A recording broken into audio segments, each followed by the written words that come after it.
E atendan agora porque yo adiantábamos en titulares. Un equipo multidisciplinar do Hospital Álvaro Cunqueiro de Vigo salvoulles a vida a unha embarazada que sufrirá un desgarro da aorta e o seu bebé. É un caso sen precedentes en Galicia.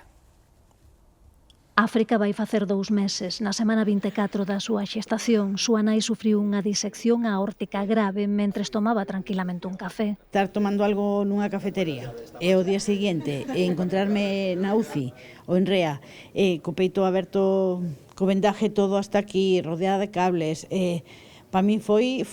Eu só preguntei a nena. O equipo médico que atendeu a embarazada no Hospital Álvaro Cunqueiro tivo que deter a circulación do seu sangue durante media hora para poder operala. Incluso en pacientes que non están embarazadas, que é o habitual, o risco desta operación pode ser cercano ao 25%, eso é moitísimo. Un de cada 4 pacientes pode fallecer ou ter consecuencias moi graves da operación. Os especialistas recoñecen a complexidade engadida de ter unha segunda vida, a de África, en compromiso. Foi unha situación moi complexa para todos, porque era algo que nunca se dera na nosa comunidade, non tiñamos ningunha referencia. A sensación era un pouco agridulce, ¿no? Porque ao final estábamos traballando para salvar a nai sen saber moi ben que va a pasar coa nena.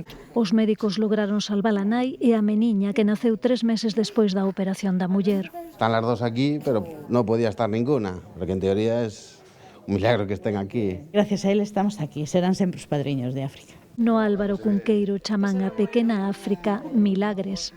Sí, milagros chamamos a nena cando estaba na reanimación, estábamos un pouco por eso, ¿no? Porque contentámonos todos do resultado. Conste que cando me enfado digo, e África Milagros? Na visita que a nai e a filla fixeron ao hospital para unha revisión, África Milagres rolou de colo en colo dos seus padriños sanitarios.